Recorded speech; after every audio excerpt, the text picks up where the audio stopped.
En el café de Saint-Michel, a pesar de estar tranquilamente sentado disfrutando de mi cerveza favorita, tenía un mal presentimiento, era una angustia en el fondo del pecho, una especie de miedo sin saber la razón. Cada vez que sentía algo parecido, me decía a mí mismo, el águila no teme, así la rama cruja, porque conoce la fuerza de sus alas. Luego de terminar mi corona, decidí continuar mi recorrido hacia la Universidad Pierre y Marie Curie por metro. La estación de metro se encontraba al lado del bar. Al descender las escaleras, que me conducían al metro, sentí el olor característico del metro parisino. Era un olor un poco ácido que alteraba mis nervios olfativos. Durante los 2 primeros minutos me molestaba olerlo, luego me adaptaba olvidándolo por completo. Así es la vida, te alteras por algo y en poco tiempo te adaptas. Adaptarse es una de las mejores cualidades del ser humano, y también una de las peores porque al adaptarse el ser humano olvida muchas veces los estados anteriores en los que se encontraba. En la creación de los Lulus, Enkin y Nursag les dejaron bloqueadas 10 hebras del ADN, esto con el fin de que, los Lulus, no pudieran recordar sus vidas pasadas, lo que les haría cometer los mismos errores vida tras vida. Así sus creadores los mantienen dominados, controlados y con una evolución limitada para evitar lo que ocurrió con los Lulus que fueron eliminados con el diluvio provocado por Enlil. En la rampa del metro Saint-Michel, había solamente unas 40 personas, todavía no era la hora de punta, y el calor del verano era más soportable cuando el metro no estaba repleto de gente. Apoyado en la columna de la rampa al frente de la llegada de los trenes, comencé a leer un libro sobre cómo dialogar con los espíritus de Allan Kardec. Escuchaba la llegada de los vagones del metro y como todavía tenía tiempo, cosa que me ocurría raramente, por mi apurada vida para llevar a culminación mis proyectos, decidí continuar leyendo dejando pasar varios trenes. Todavía tenía tiempo para llegar a la Universidad Pierre y Marie Curie que pertenece a la red de universidades de la Sorbonne, en donde tenía una cita con el decano de la Facultad de Ciencias e Ingeniería con quien estaba en conversaciones para hacer un concurso entre los estudiantes que nos permitiría canalizar la información a través de una red electrónica de neuronas, la que había bautizado como neurotrones. Al cabo de una media hora, decidí que debería partir, pero continué leyendo, esperando que el próximo tren llegase. Al entrar el tren en la estación, me preparaba a abandonar mi posición de lectura, pero antes de hacerlo, miré, volteando mi cara hacia la izquierda, para ver el tren, esperando que éste se detuviera por completo. Mientras que escuchaba la apertura de las puertas, yo sabía que todavía me quedaban algunos segundos que me permitirían arreglar mi libro en el maletín para subir al tren. Lo que todavía no sabía era cómo dialogar con los espíritus.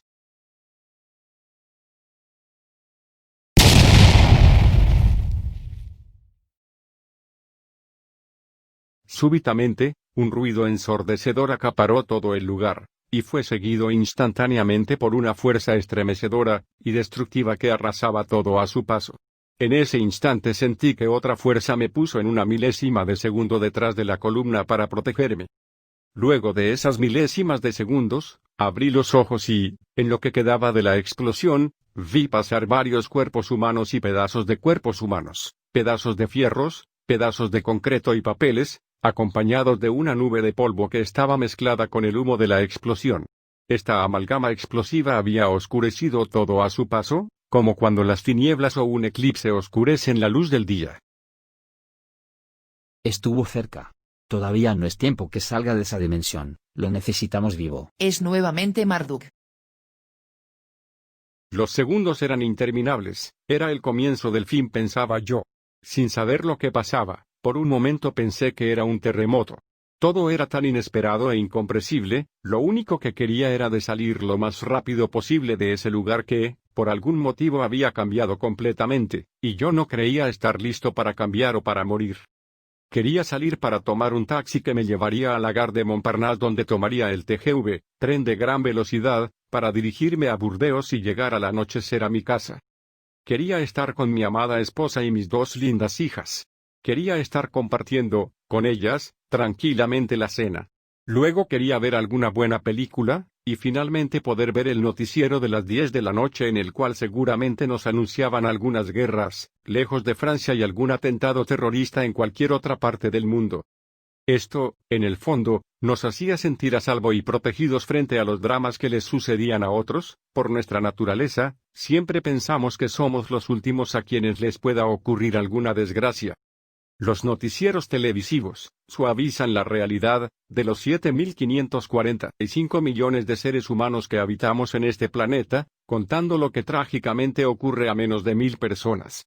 De alguna manera esta terapia nos hace sentir menos desdichados de lo que realmente somos.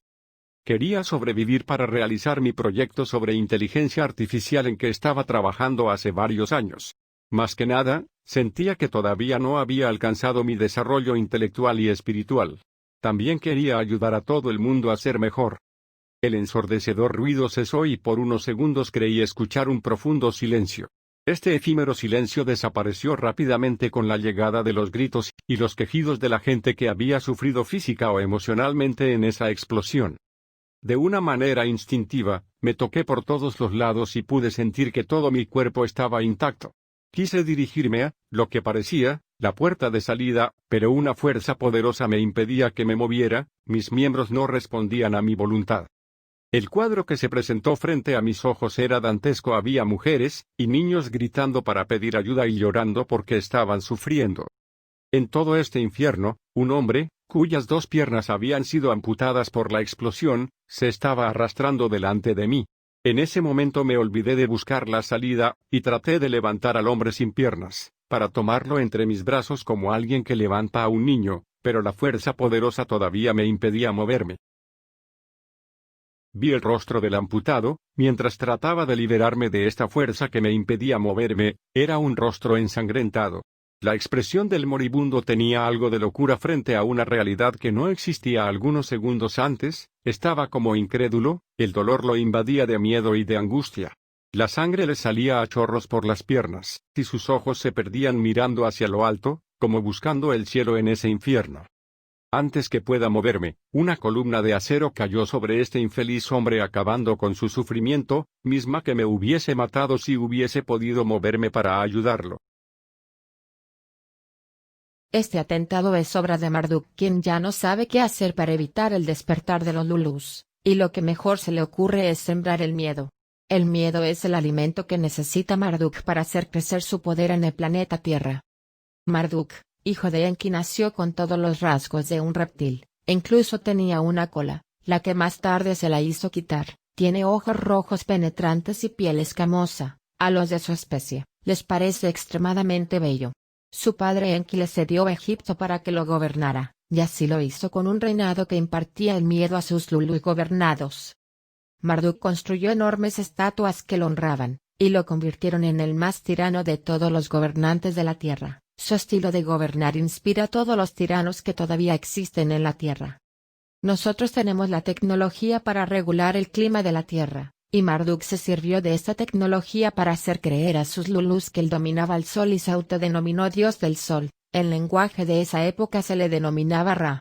Marduk construyó en todo el territorio de Egipto templos que lo adoraban.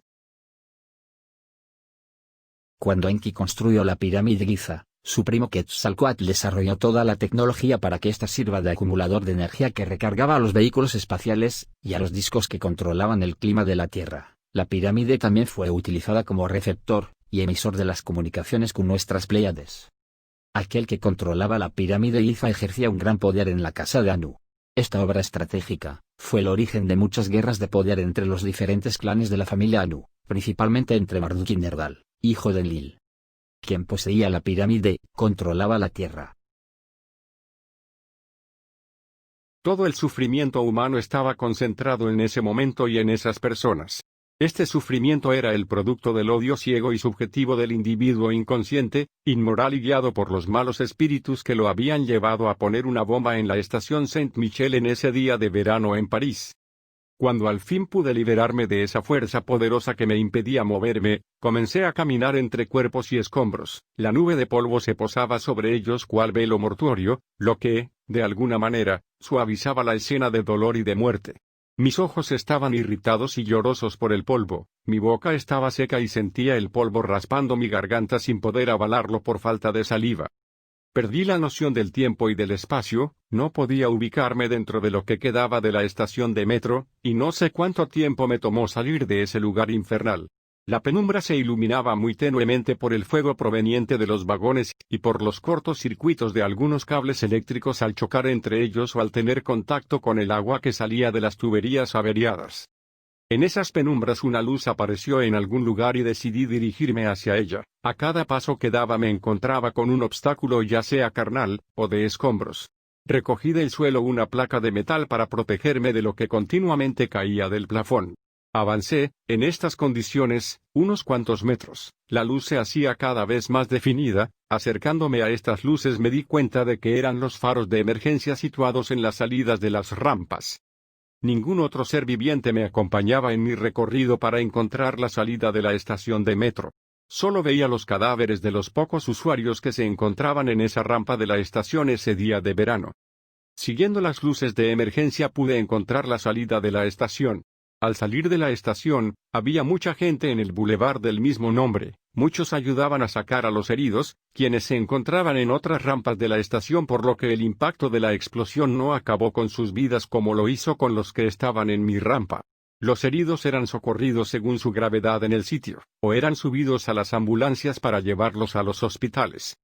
Puesto que no sentía ningún dolor ni tenía ninguna herida, decidí alejarme discretamente del lugar, que comenzaba a sofocarme. Me sentía cansado, sucio y triste. Había mucha gente en la Plaza Saint-Michel y varios se acercaron a ayudarme, me dieron agua y una manta para cubrir mi cuerpo semidesnudo. Un zumbido permanente en mis oídos me impedía escuchar. Al ver mi situación, unos paramédicos me llevaron a una de las ambulancias que estaban afuera de la estación del metro, en la que me examinaron y constataron mi buen estado físico, salvo la sordera que, me dieron a entender, debería ser pasajera. Antes de retirarme del sitio de curación, los paramédicos me preguntaron a gritos para que pueda escucharlos, si había más sobrevivientes en la rampa donde yo me encontraba. Les respondí que de haberlos encontrado los hubiera sacado de ese infierno, pero lo único que encontré fueron cadáveres y restos desmembrados.